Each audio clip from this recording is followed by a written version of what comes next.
안녕하세요. 오늘도 사연살롱을 찾아주셔서 감사합니다. 저는 인생에서 가장 활동적인 시간을 보내고 있는 30대 여자예요. 대학은 전문대를 나왔는데 생각했던 것보다 전공과 취업 연결이 용이하지 않아서 베이커리 카페의 정직원으로 일을 시작했죠. 대학 재학 때 카페 아르바이트를 해보았던 짧은 경력 하나를 의지했었네요. 그곳에서는 학력이나 집안 배경을 따지지 않았기 때문에 마음이 편했던 것 같아요. 제가 내성적인 것과는 별개로 서비스업이 적성에 맞더군요. 그 일을 하고 있을 때 남편을 만나게 되었어요. 그때 남편은 대학 졸업 후에 취업을 했는데 회사가 집에서 먼 바람에 자취를 하고 있었죠. 남편이 자취를 하고 있던 회사 근처의 원룸촌에 바로 제가 일했던 카페가 있었어요. 직원과 고객으로 안면을 트게 되었고 눈이 맞아서 사귀게 되었네요. 데이트 비용을 아끼기 위해 남편 자취방에서 시간을 보내고 그러다 보니까 금세 마음이 깊어졌던 것 같아요. 어느 날 남편이 저한테 그랬죠. 취업 준비만 오래 하고 싶지 않아서 빨리 취직하고 싶은 마음에 지금 회사로 들어온 건데 내가 이직 생각이 있거든?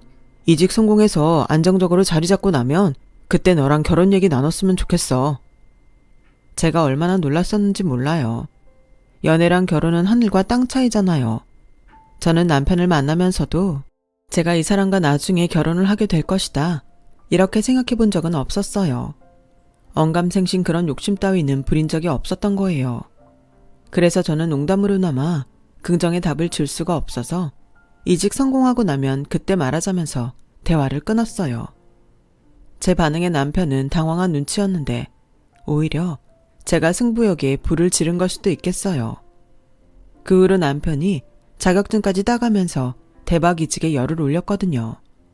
이듬해 남편은 정말로 더 나은 곳으로 회사를 옮겨갔어요. 남편의 자취방도 정리가 되었고 씁쓸하지만 저희 사이도 소원해졌답니다. 눈에서 멀어지면 마음도 멀어진다는 표현이 그래서 나왔나 보더라고요. 저는 항상 내 주제의 이 남자랑 결혼은 무슨 이라는 생각을 가지고 있었기 때문에 남편과 멀어진 것에 담담히 굴었고요. 질척거리거나 매달리지도 않았어요. 그랬더니 시간이 좀 지나자 남편 쪽에서 저한테 먼저 자주 연락을 해왔고 제가 있는 곳으로 매번 찾아오기 시작했죠. 남편이 피곤함을 안고서도 저를 보러 온 건 그 안에 고심거리가 있었기 때문이었어요. 이직한 회사에서 영 적응을 못하고 겉돌고 있다는 게 첫 번째 문제였고요. 자취생활 청산하고 집으로 돌아갔더니 아주 마주치게 되는 가족들과도 관계가 매끄럽지 않다는 게 다음 문제였죠. 남편은 위로 누나만 셋이에요. 누나들끼리는 결속력이 강한데 막내인 자기만 동떨어진 것 같다면서 남편이 씁쓸해했죠. 그런데 설마 그럼 제가 시누이만 셋이었냐고요? 네, 불행하게도 맞습니다. 편의상 제가 이 시누이들을 나이 순서대로 1호, 2호, 3호라고 칭할게요. 첫째인 1호는 남편하고 5살 차이밖에 안 났어요. 이게 무슨 의미겠어요? 아들을 갖기 위해서 시부모님께선 줄줄이 둘째, 셋째를 낳으셨던 거였죠. 시아버지께서는 4자식 중에서 유독 남편만 편애하셨대요. 바로 그러셨던 시아버지께서 췌장암 진단을 받으셨던 것이 남편의 마지막 고심거리였던 거예요. 시댁 식구들은 암을 이겨낼 수 있다며 희망을 갖자고 하였지만 시아버지께선 비관적인 태도를 취하셨고 하나뿐인 아들이 결혼하는 모습을 죽기 전에 보고 싶다는 소원을 내비치셨죠. 상황이 그렇게 된 바람에 남편은 복잡한 신경으로 매일같이 저를 만나러 왔었고 저는 그런 남편과 결혼하게 되었죠. 저희 집안은 가난합니다. 애들로 표현할 것 없이 흙수저 집안이 제 친정이었어요. 따로 살면 돈 나갈 일 투성일 거 알면서도 제가 집에서 멀리 떨어진 전문대에 진학한 이유는 거기서 학비 지원이 나오기 때문만은 아니었어요. 우울한 집구석을 탈출하고 싶었거든요. 저는 위로 오빠가 있고 아래로 1살 차이인 여동생이 있어요. 오빠는 중학교 때 가출을 일삼더니 고등학교 때 자퇴했어요. 부모님께서 뜯어 말리셨는데 자긴 원대한 꿈이 있다면서 끝내 자퇴했죠. 이 녀석아, 자퇴만은 안 된다. 아무리 그래도 고등학교 졸업장은 있어야 사람 대우해주는 게 사회야. 아버지, 모르는 소리 마세요. 이제 세상이 바뀌고 있다니까요. 그딴 졸업장 없어도 성공 가능하다고요. 의미 없이 공부할 시간에 제 미래에 투자하는 게 낫죠. 저 아는 형이 쇼핑몰 한다고 말씀드렸죠. 그거 같이 하면서 일단 돈부터 벌 겁니다. 큰소리 쳤지만 그것은 결국 그냥 헛소리였던 것으로 밝혀졌어요. 돈을 벌긴 뭘 버나요. 수중에 하도 돈이 없다 보니까 오빠는 끝내 집구석에 없는 돈마저 다 찾아서 훔쳐갔어요. 오빠의 만행 때문에 저는 매점 갈 돈도 없어서 간식 한번 사 먹어 본 적이 없었죠. 친구들이 매점에서 낱개로 팔던 OS, 몽쉘통통을 먹는 모습을 몰래 지켜보면서 얼마나 침을 삼켰었는지 모릅니다. 오빠는 성인이 되어선 웬 9살 연상의 여자랑 결혼하겠다면서 난리쳤었고요. 근데 그 여자가 알고 보니까 유부녀로 밝혀져서 일단락 됐었네요. 하여간 황당한 일이 정말 많았어요. 오빠 때문에 충격받으신 아버지께서 기어이 쓰러지셨고 멀리 사시는 외삼촌이 찾아오셔서 오빠 싸대기를 왕복으로 때리시곤 공장에 넣어버리셨어요. 제 여동생은 타고나길 총명하고 발랄하고 외향적인 사람이에요. 초등학교 고학년 때부터 이미 저는 여동생보다 한 수 아래였죠. 언니 노릇 해보려다가 여동생한테 몇 번 쥐어 터진 이후로는 제가 얌전하게 살았어요. 여동생은 중학생 때부터 본격적인 반항기에 돌입해선 양아치로 살았죠. 보다 못한 부모님께서 날 잡고 여동생에게 잔소리하신 날이 있었는데요. 그때 여동생의 반응이 가관이었어요. 엄마랑 아빠도 공부 안 했으면서 왜 나한테만 공부 열심히 하라 그래? 아무도 대학 안 나왔는데 왜 나한테만 대학을 목표로 공부하라 그러냐고. 나한테 공부머리 물려줬어? 아니면 공부할 수 있게 환경이라도 만들어줬어. 가난만 알려줬으면서 나한테 이래라 저래라 하면서 기대하지 마. 여동생의 신랄한 발언에 부모님께서는 크게 충격을 받으셨고 그 이후론 애를 포기하셨어요. 그래서 제가 그 집구석에서 탈출하고 싶었던 거예요. 집에는 제가 정직원으로 일한다느니 하는 얘기를 한 적도 없었네요. 그냥 베이커리 카페에서 아르바이트 하면서 경력 쌓고 이탄식으로 둘러댔었죠. 왜냐하면 재학 도중에 코피 쏟아가면서 아르바이트까지 하면서 부모님께 돈을 들였었는데 정말 의미 없다는 결과를 봤었거든요. 두 분께서는 건강 문제로 일을 많이 하실 수 있는 상황이 아니었기에 저희 집이 더 힘들었던 것 같아요. 원래도 사는 형편이 어려웠건만 제가 초등학생이었을 때 부모님께서 교통사고를 당하셨거든요.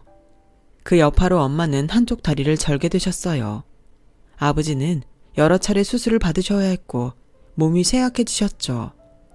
부모님께서는 항상 돈 없다, 힘들다, 아프다 이런 소리만 입가에 달고 사셨고요. 그래서 저는 제가 남편하고 결혼할 수 있을 거라곤 상상도 못했어요. 그건 시누이들도 마찬가지였나 봐요. 저를 굉장히 마음에 안 들어 했죠. 결혼 당시 이호는 이미 기혼 상태였으며 아이 한 명 낳아서 키우고 있는 주부였고요. 이호는 직장 다니면서 오래 사귄 남자친구 있는 상태였고 사모는 다니던 직장을 때려치우고 간단한 아르바이트를 하면서 자격증 공부하고 있었어요. 생긴 것만 보면 셋 다 무난한 인상인데 얼마나 심보를 나쁘게 썼는지 모릅니다. 제 여동생이 전에 저한테 그랬어요. 일진 양아치들은 본능적으로 먹잇감을 찾아낼 수 있다고요. 시누이들은 제가 소심하고 맹한 걸 바로 알아봤나 봐요. 그들의 눈에는 제 이마에 투명한 글씨로 찐따라고 적혀있는 게 보이기라도 했던 걸까요? 정말 시누이들과 제가 다사다난했는데 인상적인 사건 몇 개만 추려볼게요. 우선은 운전자 핸들 이론 사건이네요.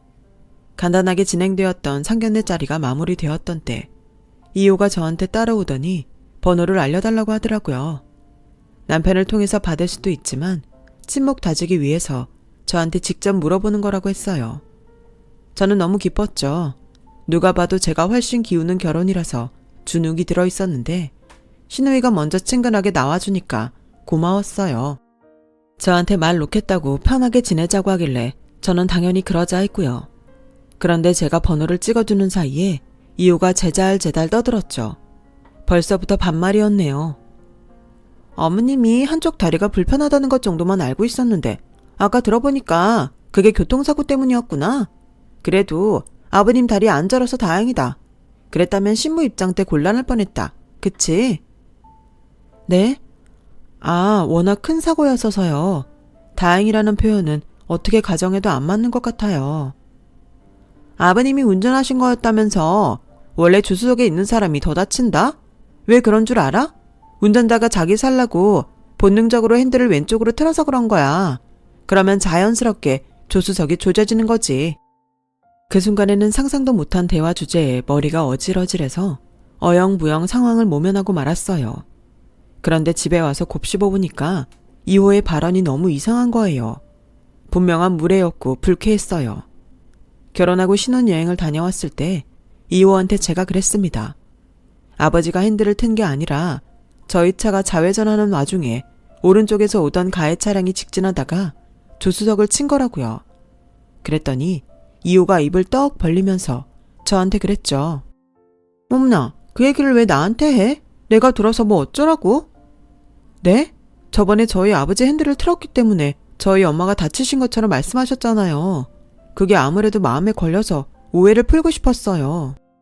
오해는 무슨, 옳게 굳이 그렇게 집어내야겠어? 사람이 좀 집요하고 이상한 구석이 있네. 아, 그래. 내가 잘못했나 봐. 응, 내가 다 미안해. 됐지? 이호가 한숨을 푹 내쉬면서 저를 흘겨봤어요. 제 얼굴이 뜨거워졌고 속이 울렁거리면서 심장이 쿵쿵 뛰었습니다. 소심한 데다가 말주변 머리가 부족한 저는 어렸을 때도 그 상황에서는 할 말을 제대로 못하고선 집에 와서 잠들 때가 되어서야 상황을 곱씹으며 아쉬움과 후회로 뒤척여댔었죠. 성인이 되어서도 제가 여전했나 봐요. 이호가 당당하다 못해 오만하게 저를 째려보니까 저절로 입이 다물어졌어요. 앞으로 이호랑은 엮이지 말아야겠다고 생각했었네요. 정말 솔직한 심정으로는 무섭고 꺼려졌단 이유가 컸고요. 다행히 이호는 직장인이었기 때문에 접점이 가장 적을 수 있었죠. 제가 매장 근무 특성상 휴일이 고정되어 있는 게 아니라 월 단위로 스케줄이 나왔어요. 그런데 그걸 알고선 1호가 저한테 스케줄을 보내라고 하더군요. 제가 머뭇거리자 1호가 은근하게 저를 압박했어요. 왜? 나한테 올케가 언제 일하고 쉬는지 알려주면 안 되는 이유라도 있어? 혹시 떳떳하지 못한 거야? 떳떳하지 못하다뇨. 그럴 리가 없잖아요. 그냥 그런 걸 알려달라 하실지는 몰라서 놀란 것뿐이에요. 다음 달 스케줄 나오면 알려드릴게요. 알았어. 정확히 언제 나와? 마지막 주에는 나오겠지? 그거 우리 신간의 여자들 톡방에 전송 부탁해. 카톡방 중에서 신간의 여자들이란 이름의 방이 있었는데 시어머니, 시누이들 저까지 총 5명이 들어가 있었어요. 남편이 신씨라는 것은 당연히 유추가 되시겠죠. 제가 남편한테 신간의 여자들 톡방이 너무 불편하고 어렵다고 얘기를 해봤었어요. 그랬더니 남편이 희한한 반응을 보였었죠. 와, 여자들끼리 친목 다지는 거 너무 좋아 보이는데? 네가 당연히 말단이니까 처음은 어렵고 낯설고 힘들 수밖에 없지. 군대라고 생각해봐. 그럼 적응 못할 것도 없을 거야. 저는 군대를 안 가봤는데 그런 비유를 하면 제가 어떻게 공감을 할 수 있나요? 저의 속도 모르고 남편은 연애 때도 잘 안 꺼냈던 자기 군대 얘기를 1시간, 2시간 얼마나 길게 떠들던지요. 남편이 자기 누나들한테 어렸을 때부터 미움받고 살았다고 하길래 저랑 남편이 잘 통할 줄 알았는데 그게 아니라서 결혼 후에 좀 놀랐어요. 마치 저를 제물로 바쳐서 자기 누나들한테 환심을 사보려는 그런 인상마저 받았네요. 시누이들 셋이서 팔랑귀인 시어머니까지 꽉 잡고 있었으니 남편도 서열이 아래였던 거예요. 1호가 자꾸만 저한테 스케줄 얘기를 꺼내서 도저히 공유를 안 할 수가 없었는데요. 그걸 보면서 2호 사모도 저한테 오늘 쉬지? 이러면서 연락을 해왔고 귀찮게 굴 때가 정말 많았답니다. 마치 제가 편하게 휴무를 보내는 걸 용납 못하겠다는 듯이 그랬어요. 속 터지는 일이 꽤 있었지만 제 휴무를 이용해서 벌어졌던 사건 중 제일은 역시 닭장 안의 거지들 사건일 것 같아요. 결혼 후 얼마 지나지 않아서 시아버지께서는 결국 돌아가셨는데요.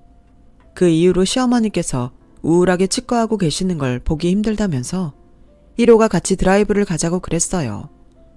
제 휴무날을 콕 지정해서 말이죠.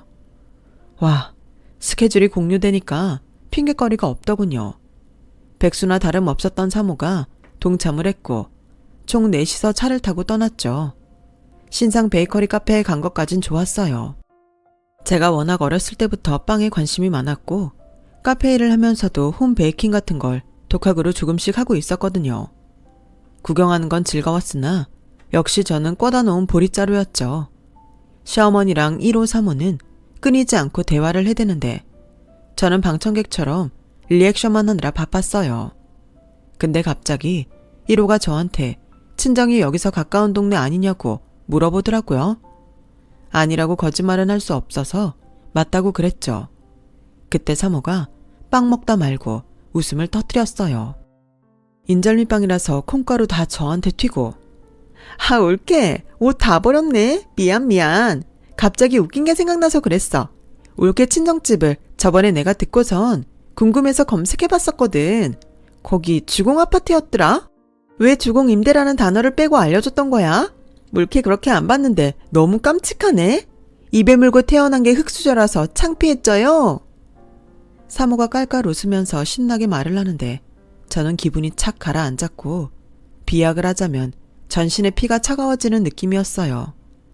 시댁이 저희 친정에 비하면 무척 잘 사는 건 맞았으나 객관적으로 그 자체가 대단한 부자는 아니었기에 저한테 그런 식으로 모욕을 준다는 게 이해가 안 됐고 억울했어요. 아니, 만약에 정말 대단한 부잣집이었다고 하더라도 그런 무례는 저지르면 안 되는 거잖아요. 1호는 그러지 말라며 만류하는 척 3호의 어깨를 손으로 치고 있었지만 피식 웃는 얼굴이었고요. 시어머니께서는 3호를 향해 목소리 크게 하면 주변에서 쳐다본다는 말씀만 하실 뿐이었죠. 아무도 제 편이 아니었죠. 그 순간 저는 마치 동물원의 원숭이 같았어요. 우리 안에 갇힌 새에 쏟아지는 시선을 감내할 수밖에 없는 무력함이 꼭 저의 처지와 동일했으니까요. 저는 어색한 미소를 지으며 더 이상 별로 먹고 싶지도 않았던 빵을 뜯어먹으며 그저 그 순간이 지나가기를 바랐었죠. 이윽고 그 나들이에 막이 내렸을 때 운전대를 잡은 1호가 조수석에 있는 3호한테 그러더군요. 가는 길에 올케네 집에 어떻게 생겼나 슬쩍 구경이나 하고 갈까? 그러자 언니. 어차피 거기 들러봤자 길을 돌아가는 것도 아니잖아. 올케도 간만에 친정집 보면 좋겠다. 자기 친정에 자주 안 가는 것 같은데? 3호가 냉큼 수락을 했어요. 룸미러를 통해서 1호랑 눈이 마주친 저는 형형한 그 눈빛을 보고선 차마 싫다는 말이 안 나와서 옆자리의 시어머니를 쳐다봤죠. 그런데 시어머니께선 관심이 없으시다는 듯 그저 시큰둥한 표정이셨어요. 이래나 저래나 상관없으시단 거였죠. 제가 애써 피곤하실 테니까 얼른 집에 가고 싶으실 것 같다고 말씀을 건넸는데 시어머니께서 슬쩍 1호의 눈치를 살피시더군요. 1호가 가잔대로 가시겠대요. 결국 4사람이 탄 차는 저희 친정집으로 향하게 되었죠. 아파트 단지 앞에서 3호가 외쳤어요. 와, 임대 아파트인 거 팍팍 티를 내는 것도 아니고 왜 이렇게 외관이 후졌어? 안에 있는 사람들 너무 불쌍해. 집집마다 창문이랑 베란다 사이즈를 봐. 닭장이야 닭장. 어머, 저기 우리 딸이랑 또래인 애가 자기 엄마 손잡고 걸어가네? 세상에 가여워라. 자기가 저런 집에서 태어나고 싶어서 태어나 사는 것도 아닐 텐데.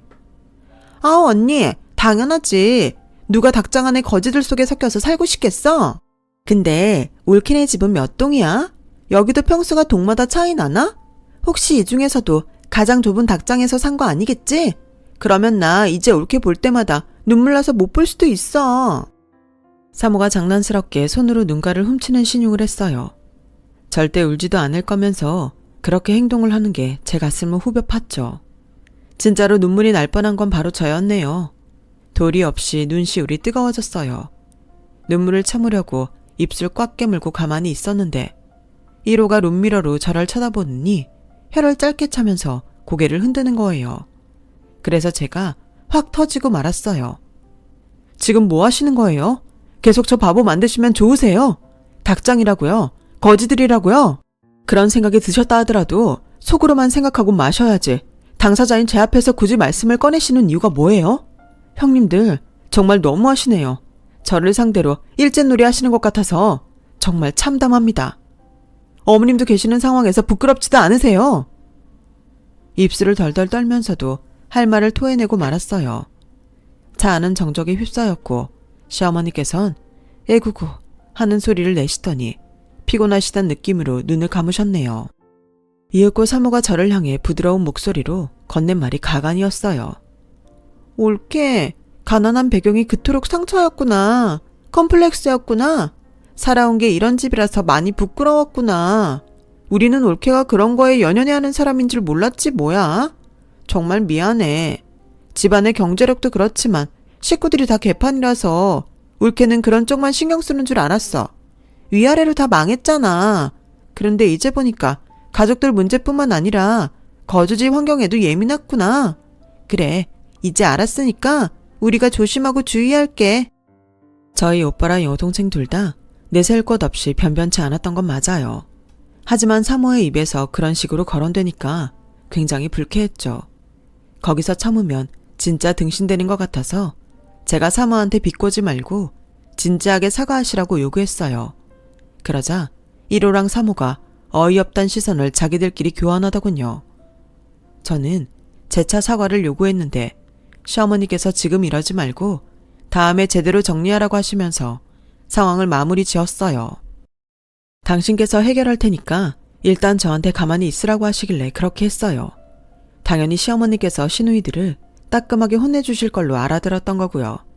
그런데 이튿날 시어머니께서 저한테 연락을 주시더니 하신 말씀에 놀라고 말았네요.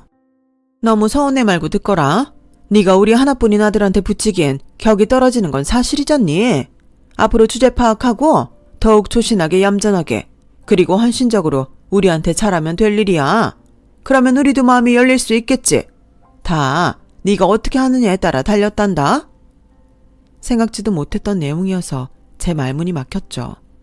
혼이 빠져서는 이 결혼 생활을 어떻게 해나가야 하는 것인지 본격적인 고민을 시작하게 됐어요. 그러던 때에 대미를 장식하는 전속 시녀 사건이 터졌던 거예요. 시누이들이 결혼 전부터 저한테 정말 많이 못되게 굴었으나 맛있는 식당에 저를 데려가 준다든지 우리는 한 가족이라는 말을 강조해서 한다든지 이런 모습을 가끔 보여줬기 때문에 저는 그들의 올케로 지낼 수 있었던 거예요. 그런데 제가 사모의 SNS 계정을 봐버리고 말았어요. 제가 SNS는 아무것도 안 하다가 처음 만들게 되면서 사모가 올려놓은 것들도 발견하게 됐던 거죠. 시누이들이랑 저랑 같이 찍은 사진들이 몇 개 보였는데요. 공통점이라면 시누이들은 보정을 잔뜩 먹여서 눈은 크게, 얼굴은 작게, 피부는 매끄럽게 되어 있었는데 저는 혼자 그늘구역에서 찍은 것 마냥 어두웠어요. 심지어 제가 사진 찍던 찰나에 눈을 감았던 사진들도 보였어요. 제 굴욕 사진을 저의 동의도 없이 그동안 멋대로 올리고 있었던 것까지는 제가 워낙 소심한 호구라서 넘어가 보겠는데요. 적어놓은 내용 때문에 그럴 수가 없어졌어요. 시누이들과 제가 찍은 사진에다가 사모가 세자매 회동, 전석 시녀 데리고 나옴 이렇게 적어놨더군요. 깜짝 놀라서 다른 글들도 봤더니 항상 저를 전속 시녀로 지칭하고 있었어요. 특히 어느 식당에서 찍었던 사진에다가 밥 한 번 사주면 황송해서 어쩔 줄 모르는 전속 시녀라고 적어놓은 걸 보곤 헛웃음이 나왔네요. 여태까지 그런 줄도 모르고 있었다니 진짜 바보가 된 기분이었죠. 그날 남편한테 따지면서 그랬어요. 자기 아내가 수치를 겪고 있는데 누나들한테 아무 말도 안 하고 있는 게 정상이냐고요. 그런데 그때 남편이 저한테 뭐라 그랬냐 하면 피곤하다 그랬어요. 내가 오늘 회사에서 얼마나 피곤한 일이 많았는지 알아? 가뜩이나 심란한 와중에 부채질하지 마. 그까지 카페 일하면서 편하게 돈 몇 푼 버는 너는 절대 이해할 수 없는 세계를 나는 매일 이겨내는 중이야. 내 중압감을 네가 감히 가늠이나 할 수 있을까?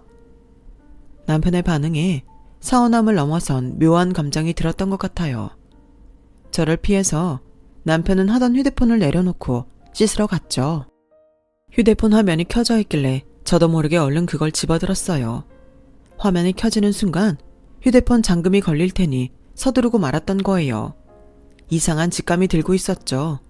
아무리 그래도 전속 시녀라는 발언에 남편이 최소한 놀랐어야 맞는 건데 그러는 낌새조차 없었다는 게 너무 이상했어요. 남편 휴대폰에서 바로 카톡부터 들어갔고 혹시 시누이들과 대화를 나눈 게 있나 찾아봤어요. 화면을 내리다 보니까 있더라고요. 사모와의 카톡방이요. 그 방을 눌러본 저는 저에 대한 내용이 있는 것을 보곤 손에서 힘이 빠져버렸네요.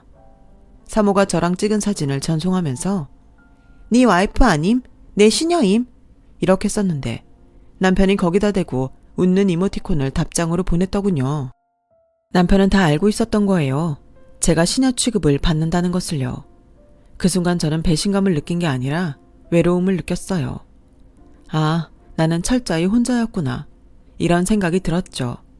공교롭게도 다음날 친정 오빠한테서 연락이 왔어요. 가뜩이나 머리 아픈 와중에 먼저 연락하는 법이 없는 인간한테서 연락이 오다니 제가 두통을 앓으면서 전화를 받았죠. 야, 너 전화를 왜 이렇게 늦게 받냐? 다름이 아니고 너 돈 얼마나 있어? 뭐? 돈? 그건 왜 묻는데? 돈 얘기 왜 하는데? 혹시 결혼하려고? 오빠 지금 연애 중이잖아. 여자친구가 임신이라도 했어? 그래서 결혼하려고? 야, 너 갑자기 왜 이렇게 급발진이야? 너답지 않게. 나한테 돈 맡겨놨어? 예전에 내 돈 뜯어가고 훔쳐갔던 걸로는 아쉽고 부족했어. 돈이 얼마 있는지는 왜 묻는데 왜? 그냥 물어본 것뿐인데 왜 화를 내? 그리고 설마 너 지금 우냐? 나는 간만에 은행 들렀다가 문득 돈생 녀석들은 어쩌고 있나 궁금한 마음이 들어서 너한테 전화를 건 거야.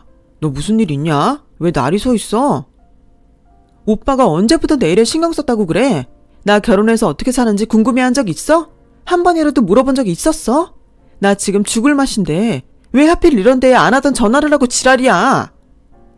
저도 모르게 울분을 터뜨리며 울고 말았어요. 애써 억눌러왔던 게 그때 다 터져 나온 모양이었죠. 남한테는 제대로 하고 싶은 말도 똑바로 못 꺼내는 주제에 진짜 가족을 상대로는 쉽게 화풀이가 되더군요. 그래서 사람들은 늘 가까운 이에게 가장 많이 실수하고 상처를 준다고 하나 봐요. 오빠한테 서름을 다 토해낸 저는 그간 있었던 일을 털어놨습니다. 가만히 다 듣고 난 오빠가 저에게 조용히 말해줬어요. 야, 뭘 고민하고 망설여. 답은 하나인데. 이혼해. 이제 이혼이 흠인 세상 아니잖아. 너나 나나 이제 남한테 끌려가면서 사는 거 그만하자. 우리 이제 그만 그렇게 살자. 오빠의 말에는 많은 것들이 추각되어 있음을 저는 알 수 있었어요. 아닌 척 애를 쓰지만 오빠나 저나 속에는 지독한 열등감을 품고 사는 사람들이었죠.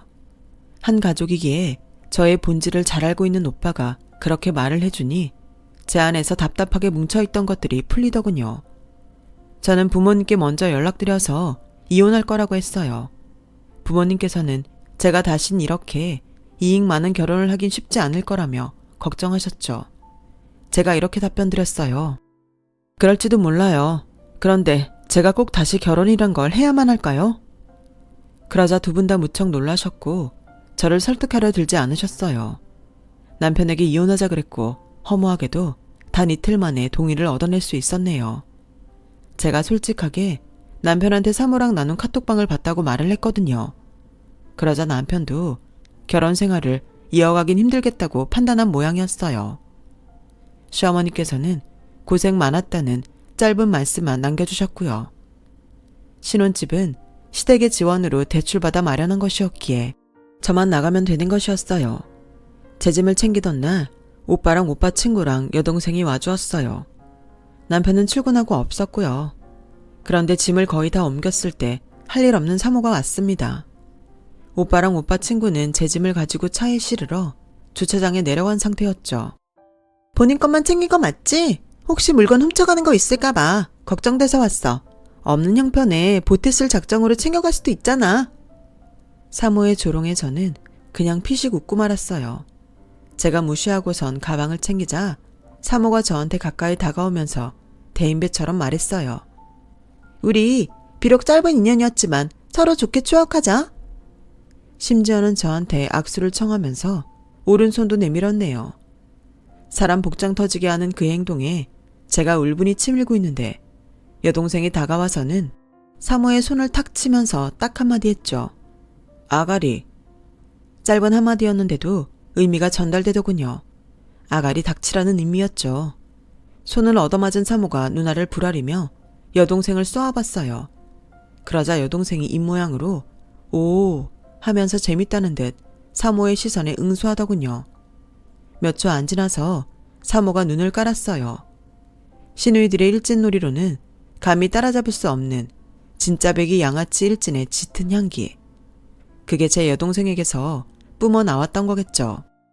사모는 제가 소심한 찐따인 걸 알아봤던 것처럼 제 여동생이 본인보다 상위 레벨의 미친 또라이라는 걸 알아본 게 틀림없었어요. 사모는 저랑 눈도 안 마주치고 조용히 사라졌죠. 이혼하고 나니까 후련한 눈물이 났어요. 한동안은 힘들기도 했었죠. 휩쓸려 가듯이 결혼을 해서는 당하고만 산 제 스스로가 너무 못나서요. 제 나약함이 너무 싫어서요.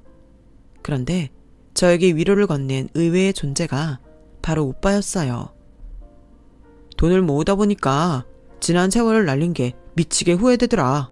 진작에 성실하게 살았다면 돈도 더 모였을 테고 다른 길을 찾아볼 수도 있었을 텐데 너 이혼하는 거 보면서 든 생각인데 이제 남의 카페에서 남의 돈 벌어다 주는 거 말고 네 사업하는 건 어떠냐?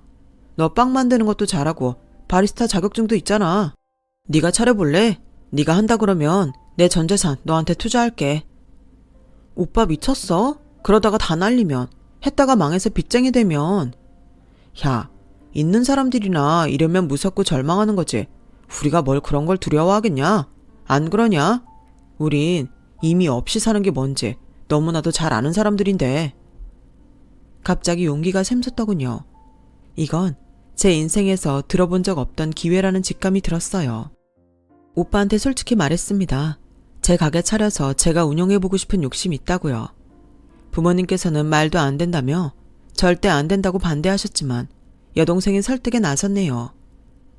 잘 사는 놈들은 저기 꼭대기에 있는데 계층 사다리를 우리가 어떻게 건너가겠어?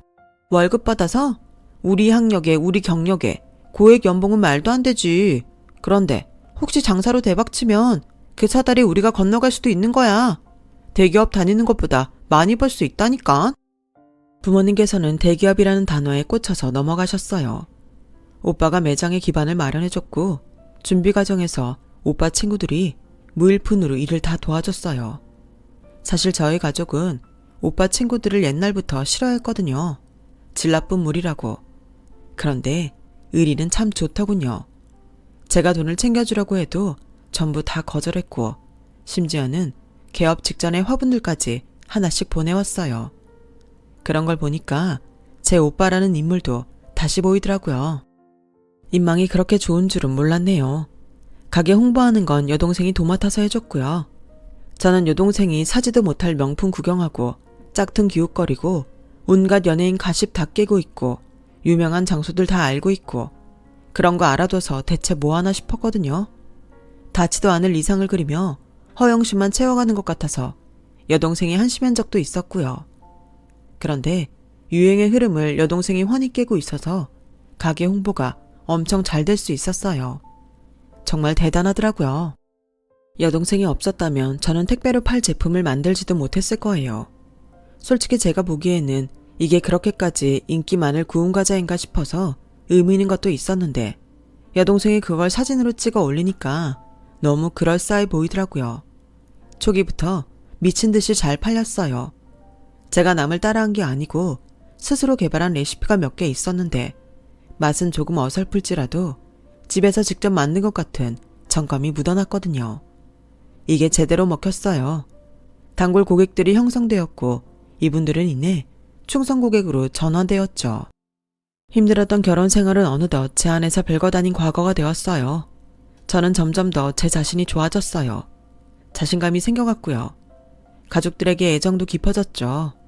오빠가 결혼하게 되었을 때 저는 진심으로 축하해 주었고 물질적으로 제가 도와줄 수 있다는 게 뿌듯했어요. 오빠의 상견례 날에 역대급 사건이 터질 줄은 꿈에도 몰랐지만요. 상견례 장소로 인기 있는 한정식 집이었는데요. 그 주말에 거기서 상견례를 잡은 건 저희뿐만이 아니었던 거예요. 세상에, 그곳에서 제가 전 시댁 식구들을 마주쳤습니다. 다름 아닌 2호의 상견례가 그날 있었던 것이죠. 저는 가게 일 때문에 따로 도착했는데 주차장으로 천천히 진입하자마자 식당 안에서 나오고 있는 한 무리가 눈에 들어오는 게 아니겠어요? 그 중에서 제가 아는 얼굴들은 전 시어머니 1호, 1호의 남편, 2호, 3호 이렇게 5이었어요. 깜짝 놀란 심정을 가라앉히면서 그쪽을 살펴보니까 분위기가 상견례 끝나고 나온 듯 보였어요. 저는 운전석 창문을 내린 채로 천천히 차를 그쪽으로 몰았죠. 얼핏 들려온 대화 내용이나 옷차림새로 단박에 2호의 상견례 날임을 확신할 수 있었네요.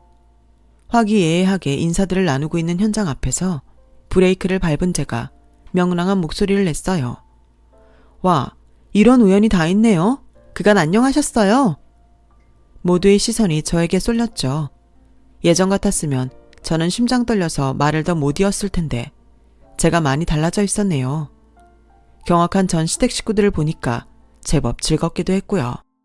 전속 시녀였던 소심이 찐따가 확연히 다른 인상이 되어서 나타났으니 그들 입장에선 얼마나 놀라웠을까요? 마치 묘가 가까이 서 있었는데 제 쪽으로 상체를 슬쩍 기울이면서 작게 말하더군요. 좋은 날에 초를 치네? 갑자기 왜 여기서 등장하는 거야? 그 짜증스러운 반응에 저는 화답해 주기로 했어요. 큰 목소리로 외쳤죠. 아, 딱 보니까 그쪽이 오늘 주인공이신가 봐요. 상견례라도 하셨어요? 결혼 누구랑 해요? 전에 만났던 은행원? 아니면 양다리 걸쳤던 직장 동료?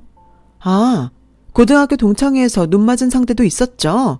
셋 중 어느 쪽이에요? 설마 셋 다 아닌 건 아니겠죠? 그럼 진짜 대박 사건인데? 순식간에 정막이 내려앉았어요. 이호가 덜덜 떨리는 손으로 저에게 삿대질을 날리는 사이 저는 슬그머니 창문을 올리며 차를 이동했죠. 제 발언으로 작은 소란이 벌어졌는지 다들 옥신각신하고 있는 게 보였고요. 주차를 하고서 제가 모르쇠로 식당에 들어가려는데 이호가 핏발선 눈으로 저를 잡아챘어요. 네가 다 망쳐놨다면서 저한테 소리를 지르더군요. 그러자 그 옆에서 전 시어머니랑 1호가 아직 상대 측이 다 보고 있는데 경거망동하지 말라면서 필사적으로 2호를 말렸고요. 저는 유유히 내부로 진입했는데 저를 3호가 따라왔어요. 거지년이었던 주제에 무슨 수로 차는 뽑았어? 옷도 백화점에서 산 거네? 남자 잘 물었니? 내 동생보다 잘난 놈이긴 한가 봐? 너랑 이혼하고 내 동생은 우울증 호소하다가 회사도 때려치우고 집에만 있는데 너는 왜 인과응보를 당하지 않는 거야? 세상이 왜 이렇게 불공평하니? 개 어이없네? 네? 인과응보의 뜻을 모르시는 거 아니에요? 제가 그쪽 집안에 잘못을 질렀어야 인과응보에 해당되죠. 그쪽 동생 원래 정신 상태가 나약해서 제가 옛날부터 고민 들어주고 상담해주고 어르고 달래가면서 회사 생활 이어갈 수 있도록 만든 거나 다름없었는데 모르셨구나. 그리고 저는 남자의 기대서 잘 살고 있는 게 아니라 제 노력으로 살고 있는 거예요. 거짓말하기는 아둔하고 멍청한 니까짓게 노력을 해봤자 외제차 타고 명품으로 빼입는 수준까지 올라갈 리가 있니? 너 여긴 뭐하러 왔어? 너한테 돈 대주는 남자 만나러 온 거지? 저는 여기에 친오빠가 결혼하게 돼서 상견례 참석하러 온 건데요. 혹시 같이 들어가실래요? 제 여동생도 와 있어요. 걔가 그쪽을 얼마나 보고 싶어 했는지 몰라요. 길에서라도 마주치면 아작내버리겠다고 각오를 무척 다졌었거든요. 제 여동생 이야기가 나오자 사모는 갑자기 입을 꾹 다물었어요. 마치 귓가에 여동생의 목소리로 아가리라는 지시를 받은 사람 마냥 온순해져선 사라졌죠. 오빠의 상견례는 무척 좋은 분위기에서 진행됐답니다. 그리고 며칠 후 가게 인스타그램 계정으로 누가 메시지를 보내왔는데 확인해보니까 1호였어요. 네가 우리 식구들 번호를 다 차단해놔서 이렇게 연락해. 너 많이 성공했구나. 네가 설마 유명한 가게의 사장일 줄은 몰랐네. 벤츠 끌고 샤넬 투피스 입는 이유가 있었구나. 우리 간만에 만나서 회포 좀 풀까? 특히 우리 엄마가 너 많이 보고 싶어 하셔. 잘 읽고 나서 1호의 계정을 차단했어요. 그리고 이틀 뒤 매장에 1호랑 3호가 찾아왔는데 전 남편도 함께였어요. 1호랑 3호는 멀찍이 거리를 두고선 전 남편이 홀로 저한테 가까이 다가왔는데 퀭한 얼굴로 저한테 묻더군요. 나한테 다시 한번 기회를 줄 수는 없을까? 너 잃은 이후로 나는 하루하루가 지옥이었어. 바보같이 굴었던 과거를 후회해. 아직 재혼 안 한 거 보면 너도 나를 잊지 못한 거지? 그런 거지? 아무런 감흥이 들지 않은 제 스스로에게 그 순간 조금 놀랐던 것도 같네요. 예전과 달리 내 외적으로 여유를 갖춘 저는 옅게 웃으면서 전 남편에게 말해주었죠. 잊은 지 오래이며 재결합 따윈 고려하고 싶지 않다고요. 온화한 저의 반응에 전 남편은 되려 금세 전의를 상실한 듯 했죠. 전 남편이 고개를 떨구자 멀찍이서 지켜보고 있던 1호와 3호가 달려왔어요.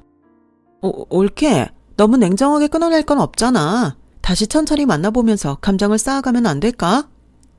그래, 올케. 우리가 전에는 정말 미안했어.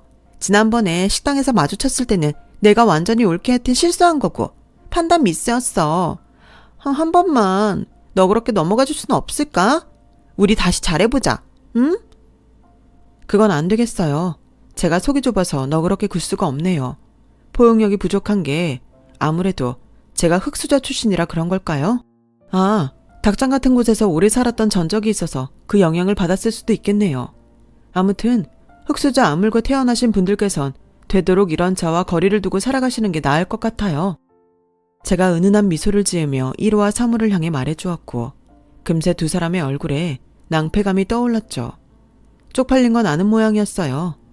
축 처져 있는 자기 동생 챙겨서 두 사람이 황급히 제 가게를 빠져나갔죠. 그걸로 속 시원한 인과응보가 끝난 줄 알았는데 또 며칠 후에 인스타그램으로 연락 온 사람이 있어서 누구인가 봤더니 이번에는 2호더라고요. 너 돈 많이 번 것 같더라? 소문 하나로 대박집도 하루아침에 문 닫을 수 있는 거 아나 모르겠네? 내가 소문 어떻게 낼지 두려워하면서 살길 바랄게. 어처구니 없는 내용을 성의껏 정독해준 제가 답장을 보내주었어요. 저는 예전부터 카톡 내용을 다 보관하는 습관이 있어서요. 그래서 전부 다 가지고 있어요. 결혼 생활하면서 당했던 것들이요. 혜진이가 내년에 초등학교 입학하죠.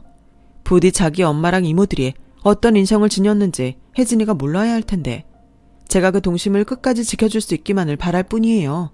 그럼 좋은 오후 되세요. 참고로 혜진이는 1호의 딸이랍니다. 몇 분 후 아주 구구절절한 2호의 사과문이 날아들었어요. 진심으로 미안하다면서 모든 걸 후회하고 있고 미치게 반성 중이라는 내용이었죠. 글만 보면 그렇게 애절할 수가 없었어요. 읽으면서 씁쓸한 웃음이 나기는 했지만 어쨌든 이로써 그들과의 인연에 정식으로 마침표를 찍게 된 것이 후련했네요. 2호는 그 남자에게 결국 파혼당했고 원치 않게 접한 최근자 소식으로는 아직까지도 결혼을 못한 상태라고 하더군요. 전 남편은 집에만 처박혀 있고 밖으로 안 나가려고 해서 그 모친 속병이 났대요. 안타깝다고 해야 하는 건지 아닌지를 모르겠어요. 과거에 저는 제 자신에게 탓을 돌리며 제 스스로를 가장 미워하는 사람이었어요. 나약하고 소심하고 똑똑하지도 못한 제가 너무 싫었죠. 하지만 이제는 과거의 그런 제 모습조차 오롯이 저였음을 인정하고 있어요. 제 과거를 없던 것으로 치부하지 않고 전부 다 끌어안고선 앞으로 나아가고 있네요. 제 이야기를 들어주신 여러분께도 밝은 앞날이 펼쳐졌으면 좋겠어요. 고맙습니다. 여러분, 사연 댓글에 응원과 현명한 조언 부탁드려요. 좋아요와 구독은 저에게 큰 힘이 됩니다. 오늘도 좋은 일 가득하세요.